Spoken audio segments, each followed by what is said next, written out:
আজকের দিনটাও খুব একটা খারাপ নয়। গতকালকে প্রচণ্ড ঝড় বয়ে গেল, তোমাদেরকে দেখিয়েছি।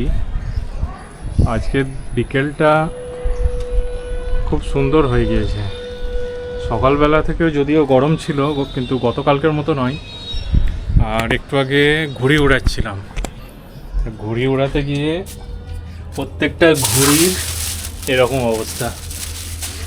ভাবলাম আমার ছোট ম্যাডাম আসবে, ঘুড়ি উড়ানোটা দেখাবো, সুতো কিনে এনেছি, কিন্তু প্রত্যেকটা ঘুড়ি ছিঁড়ে গেল। আর একটা ঘুড়ি ওইখানে আটকে গেছে।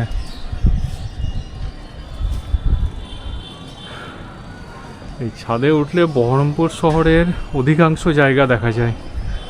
ক্যামেরায় অতটা আসবে না। সামনে ওইখানে টিভির টাওয়ার, যেটা বহরমপুরের স্টেডিয়ামের পাশে।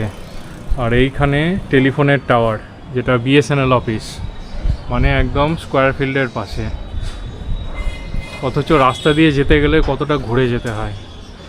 আর সামনে এইখানে খাগড়া বড় মসজিদ। আকাশের মেঘগুলোও দুর্দান্তভাবে নিজেকে সাজিয়ে রেখেছে। আর সূর্য অস্ত যেতে চলল।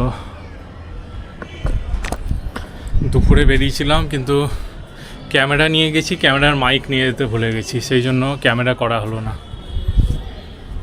এইগুলোই হয়, সব কিছু জিনিস গুছিয়ে নিয়ে যেতে যেতে কিছু জিনিস ভুলে গেলেই ক্যামেরা করার একদম মুডটাই নষ্ট হয়ে যায়।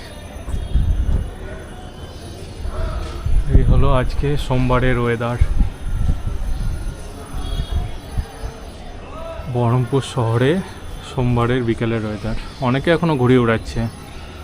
আমার ঘুড়িগুলো কিনে আনলাম, কিন্তু প্রত্যেকটা ছিঁড়ে গেল। কালকে আবার কিনে আনতে হবে।